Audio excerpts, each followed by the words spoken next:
గీతంకి 5,000 కోట్ల రూపాయల విలువైన భూములు అప్పనంగా కట్టబెట్టడాన్ని ఆల్రెడీ ఓ పక్కన అందరూ విమర్శిస్తున్నటువంటి వేళ, అరే అది విద్యాసంస్థ కాబట్టి దానికి ఇస్తే తప్పేంటి అంటూ ప్రభుత్వం మొండిగా వాదిస్తున్నటువంటి వేళ, చివరికి స్వయంగా ఆ సంస్థకు సంబంధించిన అధినేత లేటెస్ట్గా పెట్టుకొచ్చినటువంటి స్టేట్మెంట్ కూడా, వీళ్ళు 5,000 కోట్లు అంటున్నారు, కాదు కాదు 1000 కోట్లే.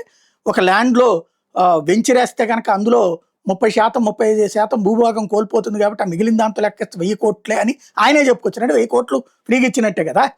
ఆ అంశం మీద హైకోర్టులో విశాఖపట్నానికి చెందిన నక్కా గ్రేస్ వేసినటువంటి ప్రజా ప్రయోజన వ్యాజ్యం సంచలనం సృష్టించింది. దాని మీద హైకోర్టు కీలక ఆదేశాలు ఇచ్చింది.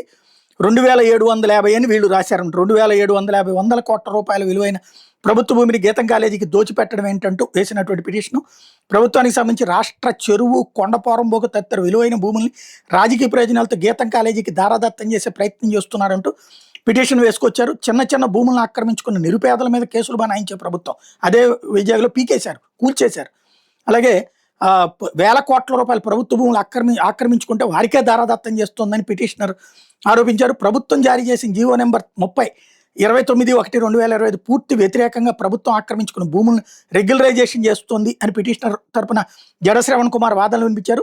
గీతం యూనివర్సిటీ ప్రెసిడెంట్ శ్రీభరత్ మాతు కుమారుల్ని కూడా పార్టీగా చూపించమని చెప్పి పిటిషన్ వేశారు. రేపు ఉదయం 11 గంటలకు విచారణ చేయడానికి నిర్ణయించిందని నిన్న ప్రకటించారు. అయితే గీతం భూముల క్రమబద్ధీకరణ మీద హైకోర్టు సంచలన ఆదేశాలు ఇచ్చింది.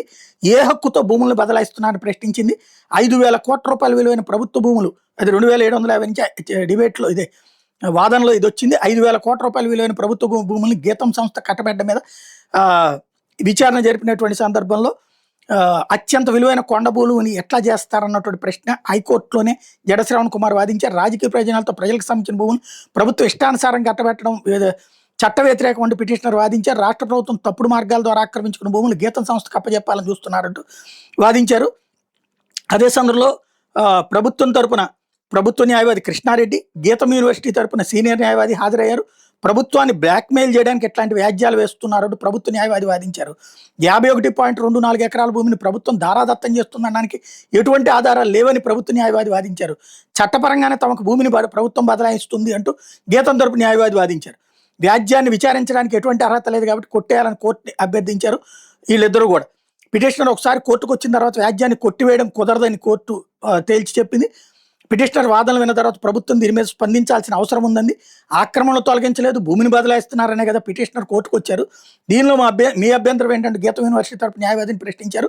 ప్రభుత్వానికి మరియు గీతం యూనివర్సిటీకి ఏమైనా అభ్యంతరాలను కౌంటర్ రూపంలో దాఖలు చేయమని ఆదేశించారు. వ్యాజ్యాన్ని పూర్తిగా విచారించకుండా కొట్టివేయలేమని చెప్పారు. పూర్తి ఆధారాలతో కౌంటర్ దాఖలు చేస్తామని కోర్టుని ప్రభుత్వ న్యాయవాది అభ్యర్థించారు. ప్రభుత్వాన్ని మరియు గీతం యూనివర్సిటీని కౌంటర్ దాఖలు చేయాల్సిందిగా ఆదేశించారు. విచారణ 4 వారాలకు వాయిదా పడింది.